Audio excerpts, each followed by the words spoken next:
આટલો આગળ વધી ગયો. આના વિશે આવા સમાચાર, કોકના પોઝિટિવ સમાચાર સાંભળીને તું નેગેટિવિટીમાં જતો રહે.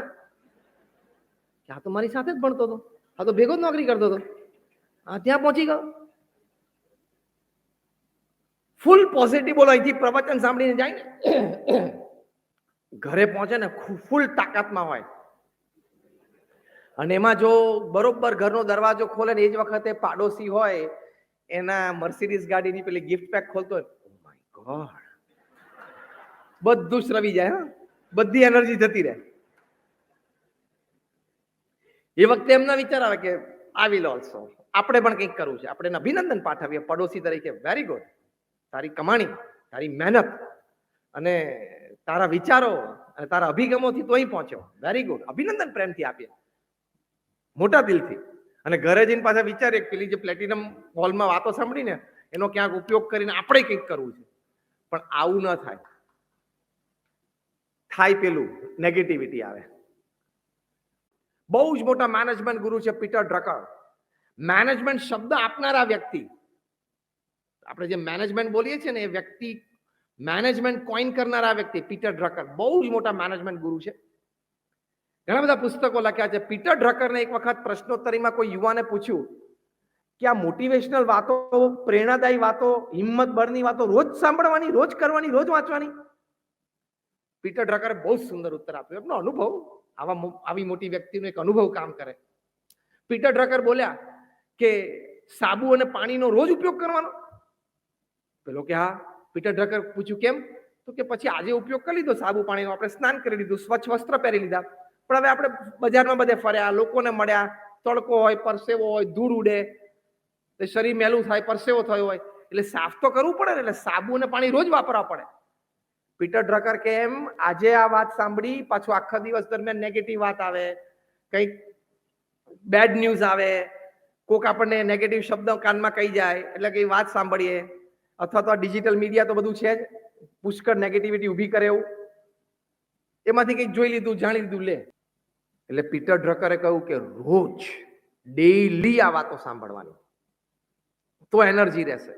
Like soap and water, you have to have motivation and inspiration.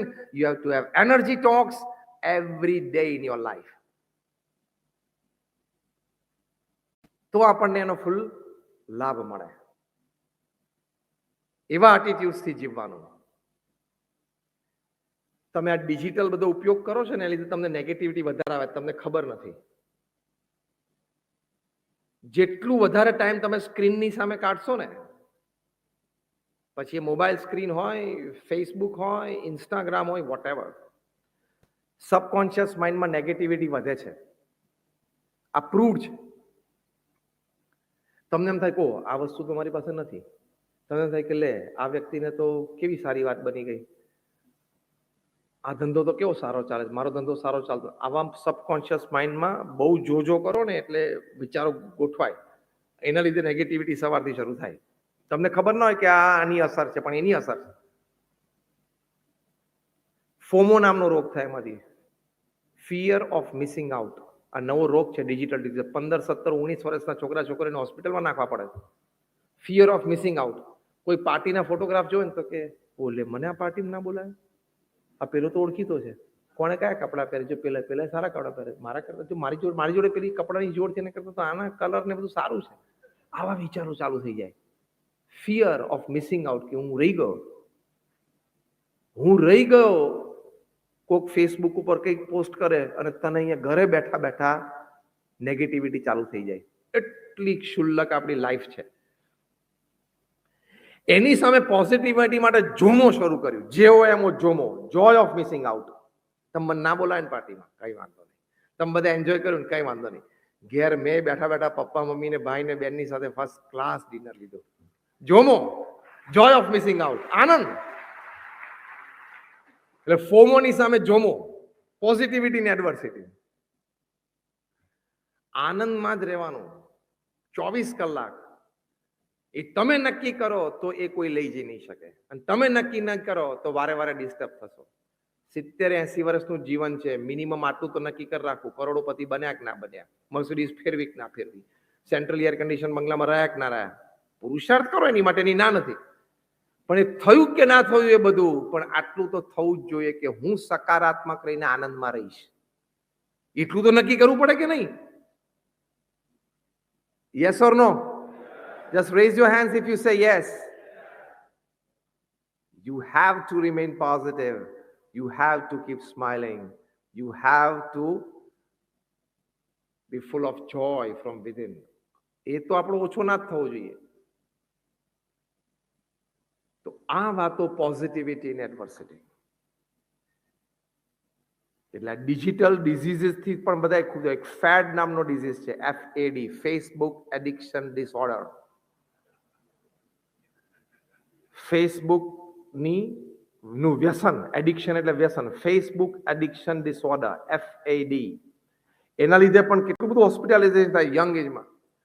Facebook, હમણાં જ ગયા મહિને દિલ્હીમાં રામ મનોહર લોહિયા હોસ્પિટલ, બહુ મોટી હોસ્પિટલ છે, એમાં બે યુવાનોને, એક ભાઈ સગત ભાઈઓ, 17 વર્ષનો 19 વર્ષનો, બંનેને ત્યાં લાવ્યા. પણ એ લાવ્યા ને ત્યારે બંનેના લેપટોપ ઉપર ફેસબુક ચાલુ હતું.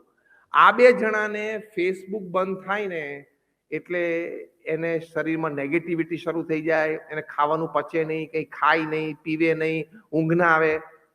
એને ફેસબુક ચાલવું જોઈએ બસ, તો જે ખાઈ શકે ને પચી શકે. એટલું બધું એનું શરીર આદતી થઈ ગયેલું, કારણ કે મન આદતી થઈ ગયું. આ બંને જણાને હાથ પકડીને વેનમાંથી ઉતારીને હોસ્પિટલ અંદર લઈ ગયા ને તો પેલા ઢોરને ઢસડી જતા હોય ને, ઢોર ને આમ ઢસડી જતા હોય એવી રીતે લઈ જવા પડે હોસ્પિટલમાં. 1 મહિના પહેલાનો જ કિસ્સો છે. આવી લાઈફ જીવવાની? અને આટલો બધો ટાઈમ આપણે શું કામ બગાડવાનો? કોક પાર્ટી કરે, એનું પોસ્ટિંગ કોક ફેસબુક ઉપર કરે, આપણે જોઈને કે આણે આ પહેર્યું છે, નાણે આ કર્યું, નાણે આ પીધું, નાણે ખાધું, જો પેલો આનંદ કરે છે. What the hell are you doing? Fine, એકવાર જોઈ લીધું, ઓકે, they enjoyed. મેં મારો ટાઈમ હતો એ મેં મારા પ્રમાણે ઉપયોગ કર્યો. It's okay, it's my life, it's my time. As simple as that.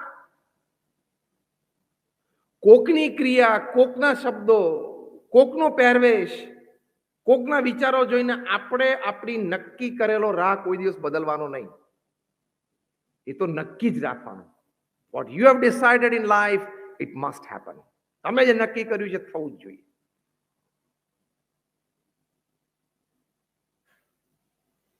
એની માટે એક પ્રેક્ટિકલ સારી વાત, હવે છેલ્લી 5 મિનિટમાં હું પૂરું કરું છું. એક હાર્ડ વર્કિંગ હેબિટ રાખવી, જીવનમાં પરિશ્રમી થવું, પુરુષાર્થી થવું. હું 8 કલાક કામ ના કરું તો મને પૃથ્વી ઉપર જીવવાનો અધિકાર જ નથી, એવું પોતાની જાતને કહી જ રાખવાનું. હું 8 કલાક કામ ના કરું તો મને પીવાનો, ખાવાનો, ઊંઘવાનો અધિકાર જ નથી, એક પોતાની જાતને કહી રાખવાનું. કંઈ કામ ના હોય તો એક સરસ પુસ્તક વાંચો. કંઈ કામ ના હોય તો 2 સારા મિત્રો સાથે કંઈક સારી ચર્ચા કરો. કંઈ કામ ના હોય તો તમારા ઓફિસના એમ્પ્લોઈઝને ભેગા કરીને કંઈક વિચાર વિમર્શ કરો. કેટલા સરસ સરસ કામ ને પ્રવૃત્તિઓ છે. પણ કંઈ કામ ના હોય એટલે પહેલો મોબાઈલ ખોલે, ગામ શું કરે છે. તમે બધા હશે એટલે બધી વાત સાચી છે ને? સાચી છે ને? તમારી ઓફિસમાં, તમારા ઘરમાં અમે બગ મૂકેલું જ છે. અમારે બધું, અમારી પાસે રેકોર્ડિંગ છે.